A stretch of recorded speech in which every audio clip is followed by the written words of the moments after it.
तो हेलो दोस्तों, स्वागत है आपका अपने यूट्यूब चैनल पर। तो प्यारे दोस्तों, आज हम लेकर के आए हैं आप लोगों का क्लास 10th का जो है सो हिंदी का। आज हम लोग पोएम का जो पद खंड का है उसका हम क्वेश्चन आंसर देखेंगे। मोस्ट वीवीआई क्वेश्चंस आप लोगों को देखने वाला हूं, जो कि आप लोगों का जो है सो एग्जाम्स में इसमें से 100% आप लोगों का पूछा जाएगा।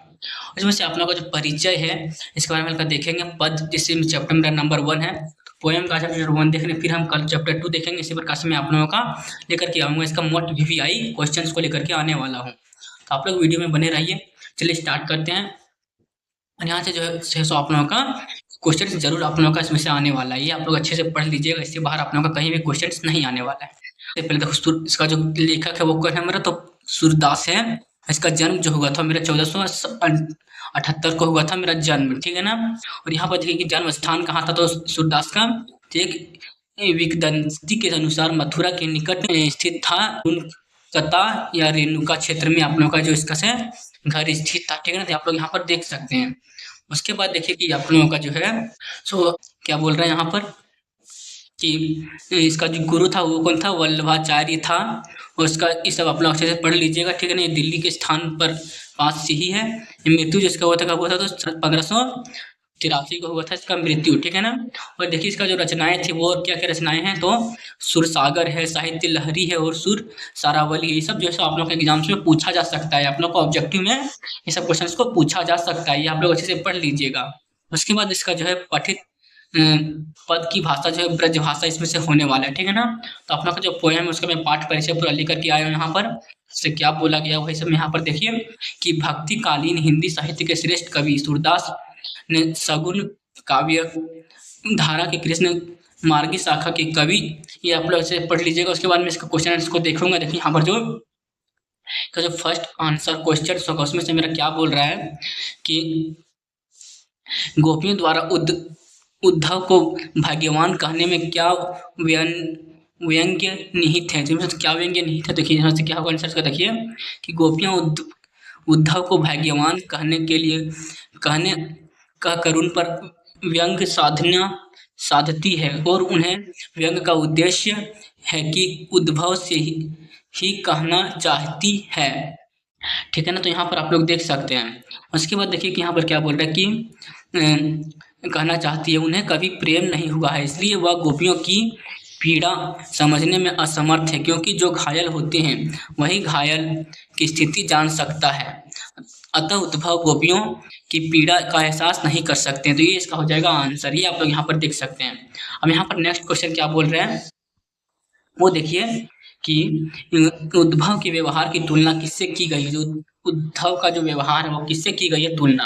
यहाँ पर देखिए क्या बोल रहे हैं कि उद्धव की व्यवहार की तुलना भौरे किससे की गई है। जो भंवरे जैसे काले है वैसा ही उद्धव का मन है, इसलिए गोपियों को कृष्ण को भूलने कहकर निर्गुण उपासना का संदेश देते हैं। प्रथम पद में हम देखते हैं कि उद्धव की तुलना कमल के पत्ते एवं तेल की गगरी से की गई है, ठीक है ना। तो जिन पर जल की बूंदों का प्रभाव नहीं पड़ता है, वैसे उद्धव पर भी प्रेम का कोई प्रभाव कृष्ण के साथ रहने पर भी नहीं पड़ा ही, इसमें से बोला गया गोपियों के द्वारा, ठीक है ना। उसके बाद देखिए नेक्स्ट क्वेश्चन क्या बोल रहा है मेरे पास कि तीसरा नंबर में कि गोपियों ने किन किन उदाहरणों के माध्यम से उद्धव को लाहने दिए हैं। तो किन किन आंसर दिए वहां देखिए तो आप लोगों का कि जब गोपियों को उद्धव को निर्गुण उपासना का संदेश दिया तब गोपियों को यह मार्ग पसंद नहीं आया, ठीक है ना।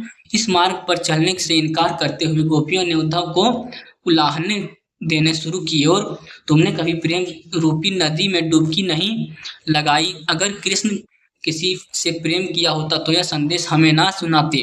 कृष्ण के साथ रहकर भी तुमको उनसे प्रेम ना होगा, यह अचरज की बात है। तुम हमें इतनी ही विशेषताएं योग मार्ग की बताओ। हमारे मन से कृष्ण प्रेम की परतों को नहीं तोड़ सकता, क्योंकि हम मन कर्म वचन से कृष्ण को स्वीकार चुकी हैं। तुम जो जल में डूबे हुए कमल के पत्तों के समान हो, जो जल में रहकर भी उससे कभी भीगता नहीं, हम तो उससे दूर रहकर भी कृष्ण को भूल नहीं पाए। तुम साथ रहकर भी उनको समझ नहीं पाए। ये इसका हो जाएगा आंसर, ठीक है। इस तरह से आप लोग का यहाँ पर क्वेश्चन का आंसर आने वाला है। ये आप लोग का 5 नंबर में क्वेश्चन आ सकता है। उसके बाद नेक्स्ट क्वेश्चन क्या बोल रहे हैं यहाँ पर कि उद्धव द्वारा दिए गए योग के संदेश ने गोपियों की विरह अग्नि में घी का काम कैसे किया है। क्या बोल रहे हैं कि जो विरह अग्नि में घी का काम कैसे किया, मतलब आग में घी डालने का काम कैसे किया है। इसका जो अर्थ होता है वो क्या आता है कि अग्नि आग में घी डालने का काम कैसे किया है गोपियों द्वारा, ठीक है ना, उद्धव को। यहाँ पर देखिए क्या बोल रहा है इसका आंसर कि गोपियाँ कृष्ण से बहुत प्रेम करती थी, ठीक है ना। आप लोगों को पता होगा कि कृष्ण से बिछड़ कर उनकी स्थिति बहुत खराब हो गई थी। वे पगली की तरह प्रतिदिन कृष्ण की बाट जोहा करती थी। ऐसे ही में कृष्ण तो नहीं, उनका संदेश लेकर उद्धव आते हैं, जो योग मार्ग का संदेश लेकर आते हैं, जिसे सुनकर उनका हृदय टूट जाता है। वे विरह अग्नि में दहक उठती है, कृष्ण से मिलने की आशा टूट जाता है और वह अधीर हो जाती है। इस तरह पहले से जलती हुई विरह की आग में फिर से घी पड़ जाता है। तो इसी यही यही इसमें से बोला जाता है, ठीक है ना। उसके बाद नेक्स्ट क्वेश्चन क्या बोल रहे हैं कि मर्यादा ना लही के माध्यम से कौन सी मर्यादा रहने की बात की जा रही है। मतलब ये जो अर्थ इसका क्या होता है वो आप लोगों का यहाँ पर पूछ रहा है, किस मर्यादा में रहने की बात यहाँ पर किया जा रहा है। देखिए यहाँ पर किसका बात किया जा रहा है, तो प्रेम की बात कहे तो इनकी सबसे बड़ी मर्यादा है कि प्रेम और प्रेमिका दोनों प्रेम निभाए, एक दूसरे की भावनाओं को समझे और सम्मान करे। किंतु कृष्ण ने गोपियों से प्रेम निभाने के स्थान पर उनके लिए कड़वी कड़वी के समान योग साधना का संदेश उद्धव के माध्यम से भेज दिया, जो कि गोपियों की नज़र में एक प्रकार की से छल था। इसी छल को गोपियों ने समझा कि कृष्ण ने हमारे प्रेम की मर्यादा नहीं रखी है। यही इसका हो जाएगा और, ठीक है ना। इस तरह से आप लोग को यहाँ पर लिखना है इसका आंसर। अब देखिए यहाँ पर नेक्स्ट क्वेश्चन मेरा क्या बोल रहा है कि कृष्ण के प्रति अपने अनन्य प्रेम को गोपियों ने किस प्रकार अभिव्यक्त किया है। देखिए यहाँ पर कि जो कृष्ण के प्रति जो गोपियाँ हैं अनन्य प्रेम निम्न प्रकार से यहाँ पर व्यक्त किया है। तो देखिए इसमें पहला मेरा क्या है वो देखिए कि जागते सोते दिन रात में कृष्ण को ध्यान में रखती है, जैसे हरील पक्षी ने एक लड़की को पकड़ता है, उसी प्रकार वे कृष्ण को पकड़े हैं। इसका फर्स्ट हो जाएगा, ठीक है ना। नेक्स्ट देखिए क्या बोल रहे हैं कि वे कहती है कि वे कृष्ण के प्रेम में इस प्रकार सनी है जैसे गुड़ से चींटियां लिपटी रहती है। इसका दूसरा हो जाएगा, ठीक है ना। उसके बाद नेक्स्ट क्या बोल रहा है तीसरा कि देखिए कि जो गोपियां हैं कृष्ण को मन कर्म वचन से पकड़ रखा है। ये हो जाएगा तीसरा। चौथा क्या बोल रहा है कि जब उद्धव के द्वारा योग का संदेश पाती है तो उनका धैर्य टूटने लगता है और वे व्यवस्थित हो उठती है। तो इसका हो जाएगा 4 पॉइंट, ठीक है ना। हम यहाँ पर देखिए इसका नेक्स्ट क्वेश्चन क्या बोल रहा है मेरे पास कि गोपियों ने उद्धव को योग की शिक्षा कैसे लोगों को देने की बात कही है। मतलब जो गोपियां हैं उद्धव को योग की शिक्षा कैसे लोगों को देने की बात कही है, ठीक है। मतलब जो संदेश जो आया आया करता था कृष्ण के यहाँ से, उस उद्धव को क्या बोला गया है, गोपियों ने क्या बोला था कि वो शिक्षा को किसको देने की जरूरत है। सो आप देखिए गोपियां क्या बोलती है, गोपियां उद्धव से वैसे लोगों को योग संदेश देने की कहती है जिनका मन स्थिर नहीं होता। मतलब क्या बोल रहा है, जिसका मन स्थिर नहीं होता है उसे आप ये शिक्षा दीजिए। जिनका मन चक्री की तरह घूमता है, यहाँ चक्री की तरह मन कृष्ण का बताया गया है। यह संदेश कृष्ण को ही पहुंचा देने की बात कही गई है। मतलब क्या बोल रहे हैं कि गोपियां क्या बोल रहे हैं, क्यों कि जिसका मन चक्री की तरह घूमता है उसी को ये बात पहुंचा दी जाए। मतलब और जो चक्री का तरह मन था वो किसका घूम रहा था, वो कृष्ण का घूम रहा था, वही यहाँ पर बोला गया, ठीक है ना। फिर से वो कृष्ण को ही भेजने को बात कहती है। अब नेक्स्ट हमारा क्वेश्चन क्या बोल रहा है कि प्रस्तुत पदों के आधार पर गोपियों की योग साधना के प्रति दृष्टिकोण स्पष्ट करें। ये इस आप लोगों का क्वेश्चन बहुत ज़्यादा इंपॉर्टेंट है। तो यहाँ पर देखिए क्या बोल रहे हैं, इसको स्पष्ट कैसे करना हो देखिए कि सूरदास के पदों के आधार पर हम कह सकते हैं कि गोपियाँ योग साधना को निरस व्यर्थ और बेकार मानती थी। उनका मानना है कि योग साधना प्रेम के साकार रूप का स्थान ग्रहण नहीं कर सकती। योग साधना को गोपियों ने कड़वी ककड़ी के समान बताया, जिसके मन में प्रेम पूर्ण समर्पण है वो ईश्वर को प्राप्त कर सकता है। योग साधना को पूर्णता निरस और उबाऊ है कि यह प्रेम की दीवानगी को चरमपद को कभी प्राप्त नहीं कर सकता। यह तो गोपियों को कृष्ण से दूर ले जाता हुआ दिखाई दे रहा है। अतः गोपियां इस स्वीकार नहीं करती, जिसके कारण उनका विरह और बढ़ता हुआ दिखाई दे रहा है। यहाँ विरह का मतलब क्या है, परेशानी जो इसका बढ़ता हुआ दिखाई दे रहा है। इसलिए कृष्ण को निम्न प्रकार की उल्लाहना देने लगती है। जैसे कि यहाँ पर देखो कि क्या बोलता है कि सुनत जोग लागत में है सो जो करऊ ककरिया, बड़ी बुद्धि जानी तो उनकी जोग संदेश पठाए। फिर क्या बोलता है कि हरि है राजनीति पढ़ी आए। अतः उपरोक्त पदों के माध्यम से यह स्पष्ट है कि गोपियां योग साधना के प्रति सकारात्मक दृष्टिकोण नहीं रखती है, उन्हें प्रेम मार्ग ही पसंद था। ये इसका हो जाएगा आंसर। तो इस तरह से आप लोग का ये 5 नंबर का क्वेश्चन यहाँ पर पूछा जा सकता है। ये सब आप लोग अच्छे से कर लीजिएगा। अब नेक्स्ट क्वेश्चन क्या बोल रहा है मेरे पास कि गोपियों के अनुसार राजा का धर्म क्या होना चाहिए। क्या बोल रहे हैं कि गोपियों का जो धर्म होता है वो राजा के अनुसार क्या होना चाहिए। ये आप लोग का बहुत ही ज़्यादा VVI क्वेश्चन होने वाला है। ये आप लोग अच्छे से कर लीजिएगा। देखिए यहाँ पर क्या बोल रहे हैं, गोपियों के अनुसार जो राजा का धर्म प्रजा की रक्षा करना होता है। ये आप लोग को पता है कि राजा अपनी प्रजा की सभी समस्याओं के से अवगत होता है एवं उसका पालन और सक्षम रक्षक भी होता है। इस तरह से आप लोग का यहाँ पर हो जाएगा आंसर, ठीक है ना। अब नेक्स्ट क्वेश्चन क्या बोल रहा है कि गोपियों को कृष्ण में ऐसे कौन से परिवर्तन दिखाई दिए जिनके कारण वे अपना मन वापस पा लेने की बात कहती है। ये किस कारण से कहती है, तो देखिए यहाँ पर कि जब गोपियां ने कृष्ण के स्वभाव से निम्न प्रकार से परिवर्तन देखे, तो किस प्रकार से परिवर्तन देखे वो देखिए यहाँ पर। पहला क्या बोल रहे हैं कि वह अब वे भोले कान्हा नहीं रहे बल्कि राजा कृष्ण हो गए हैं। ये इसका हो जाएगा फर्स्ट पॉइंट। दूसरा में क्या हो जाएगा, राजा बनते ही राजनीति में कुशलता आ गई थी, ठीक है ना। उसके बाद तीसरा क्या हो जाएगा कि अभी तक प्रेम बांटने वाले सबके लल्ला कृष्ण अब योग संदेश बांटने लगे थे, ठीक है ना। तो इसका हो जाएगा तीसरा पॉइंट। अब देखो नेक्स्ट क्या बोल रहे हैं, कभी कभी राजा अपनी बात प्रजा से मनवाने के लिए अब अनीति एवं क्रूरता करते हैं। कृष्ण को भी ऐसा कला आ गई है, ठीक है ना। तो ये बोलती है इस तरह राजधर्म की उपेक्षा भी हो रही है। इसका 5वां पॉइंट हो जाएगा। इस तरह से यहाँ पर बोला गया है, ठीक है ना। यहाँ पर देखिए क्या बोला गया उसके बाद यहाँ पर। तो ये क्वेश्चन यहीं तक था, इसका जो आंसर हो जाएगा यही हो जाएगा, ठीक है। तो आप लोग यहाँ पर लिख लीजिएगा 5 पॉइंट इसका। अब नेक्स्ट क्वेश्चन मेरा पास क्या बोल रहे हैं कि जो गोपियों ने क्या बोल रहे हैं कि नेक्स्ट क्वेश्चन मेरे पास कि गोपियों ने अपने वाक चातुर्य के आधार पर ज्ञानी उद्धव को पराशस्त्र कर दिया। उनके वाक चातुर्य की विशेषताएं लिखी है। इसका आप लोग को विशेषताएं लिखना है। हो सकता है कि आप लोगों का क्वेश्चन ये नहीं पूछा जाए, लेकिन ये आप लोग कर लीजिए। क्वेश्चन आप लोगों के लिए बहुत ज़्यादा इंपॉर्टेंट है, ठीक है ना। देखिए यहाँ पर क्या बोल रहे हैं कि प्रेम की पीड़ा ने भोली भाली गोपियों को बिल्कुल वाक्चातुर्य बना दिया था। तभी तो ब्राह्मण ज्ञानी उद्धव उनके सामने मुख बन जाते हैं। भोली भाली गोपियों के हृदय में कृष्ण के प्रेम का सच्चा उपहार है। उसी की शक्ति ने उन गोपियों को सच्चा बल दिया, जिसके बल पर वह ज्ञानी उद्धव को हरा देती है। यह उद्धव का सिर्फ हारना नहीं है बल्कि उनके ज्ञान के अहंकार का टूटना भी है। गवारा गोपियों के हाथों से उद्धव का ज्ञान गोपियों के हृदय के सामने झुक जाता है, ठीक है ना। उसके बाद देखिए कि उनके वाक्चातुर्य में निम्नलिखित विशेषताएं दिखाई पड़ती है। देखो इसमें क्या विशेषताएं दिखाई पड़ती है। तो पहला क्या बोलता है, कृष्ण के प्रति एक निष्ठ प्रेम, ठीक है ना। दूसरा में क्या बोलता है कि उन्हें विभिन्न लोक व्यवहार का ज्ञान। तीसरा में क्या बोलता है कि अपने बात कहने में कुशल एवं चतुर। चौथा क्या कहता है कि चतुराई के साथ व्यंग्य करने में भी काफी कुशल। पांचवा क्या बोलता है कि वक्रोकृत पूर्ण कथन का प्रयोग भी कुशल है। लंब प्रधानता भी है। ये आप लोग का इसका 6 पॉइंट हो जाएगा, ठीक है ना। इसी तरह से आप लोग का इसका आंसर हो जाएगा। नेक्स्ट क्वेश्चन क्या बोल रहा है मेरे पास कि संकलित पदों को ध्यान में रखते हुए सुर के भ्रमर गीत की मुख्य विशेषताएं बताइए। मतलब जो सुर भ्रमर गीत था उसका भी विशेषताएं क्या बताता है यहाँ पर। तो देखिए क्या बताता है, सूरदास ने गोपियों ने के हृदय में डूबकर जो भ्रमर गीत लिखे हैं उनकी निम्नलिखित विशेषताएं हैं। तो पहला क्या वो देखिए, तो क्या बोलते हैं कि सुर के पदों में गोपियों का प्रेम निर्मल है। ये आप लोग को पता होगा। यह कृष्ण के एक निष्ठ प्रेम करती है और उनका प्रेम अनन्य अनूठा है। आप लोग यहाँ पर देख सकते हो। तो नेक्स्ट पॉइंट क्या बोल रहा है कि गांव में रहने वाली गोपियां सरल और चंचल हैं किंतु उनके वाक चतुराई भी है।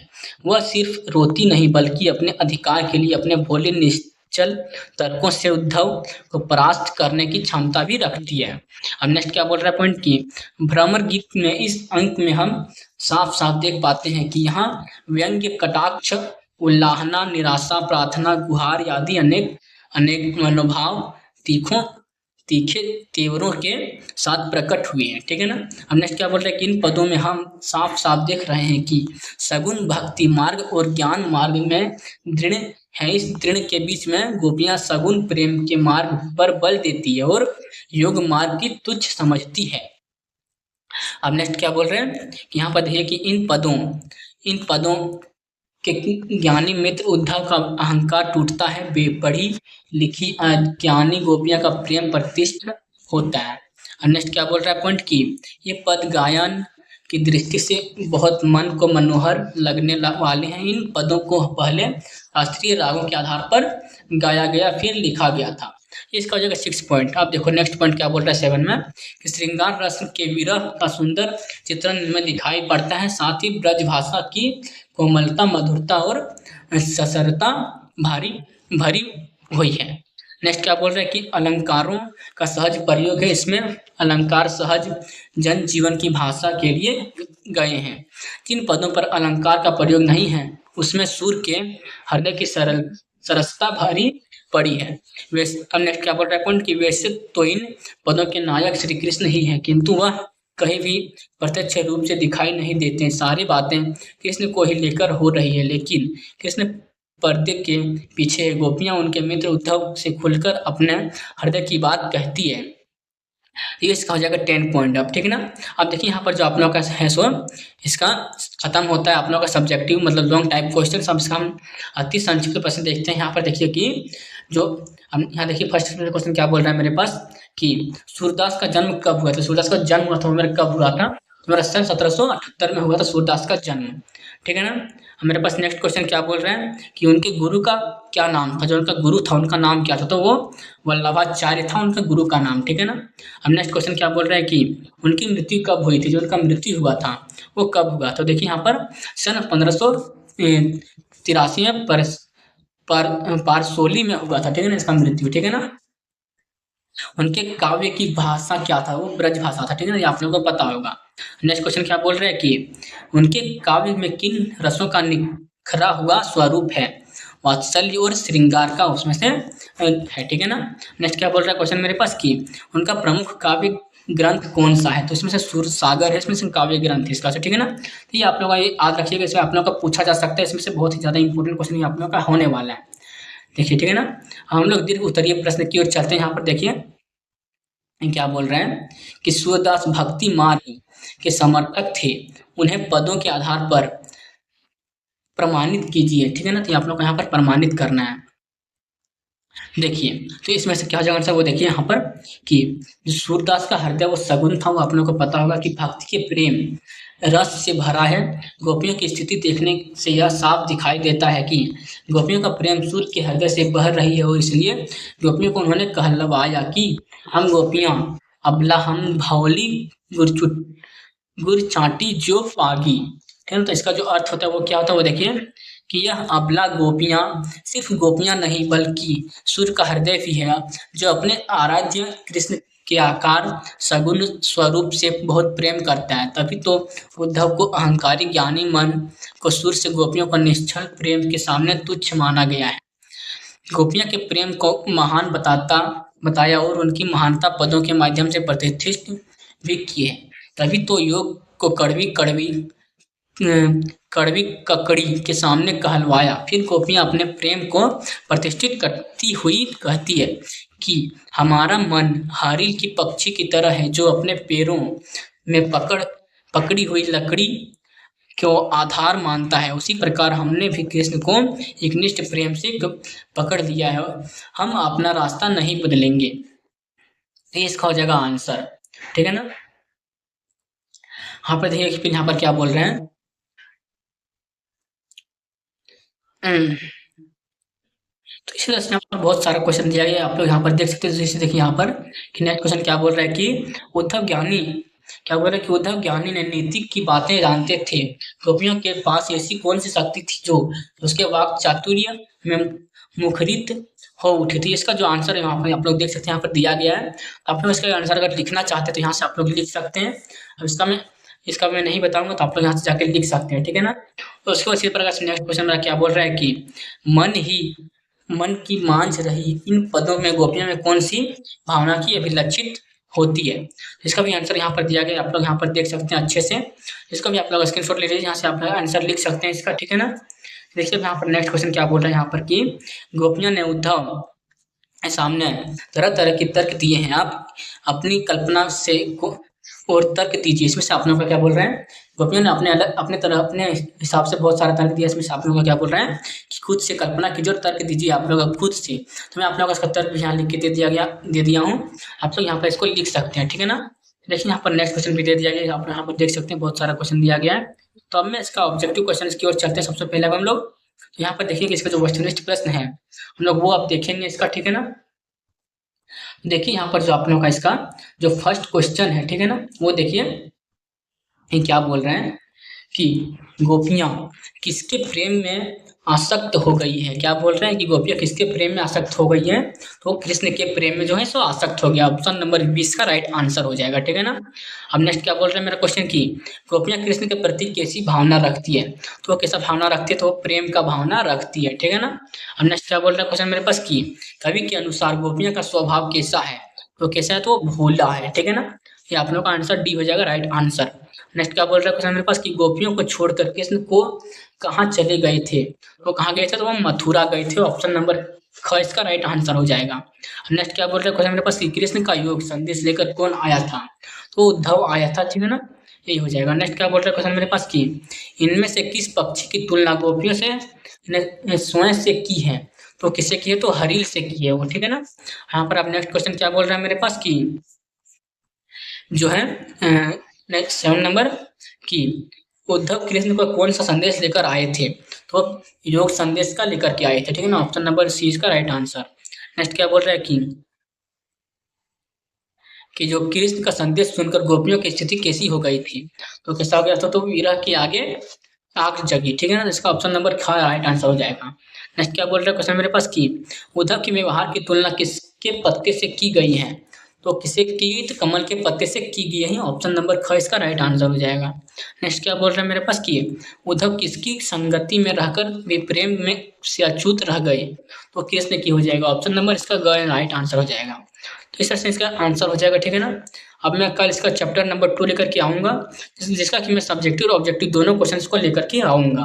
तो आप लोग का जैसे इससे बाहर जैसे क्वेश्चन नहीं आएगा ये हम लिख करके दे देते हैं। तो अगर आप लोग को वीडियो अच्छा लगा होगा तो वीडियो को लाइक कर दीजिएगा, चैनल को सब्सक्राइब कर दीजिएगा, बेल आइकन को प्रेस कर दीजिएगा। हम मिलते हैं नेक्स्ट वीडियो में नए टॉपिक के साथ। आज की वीडियो समाप्त करते हैं। Thank you.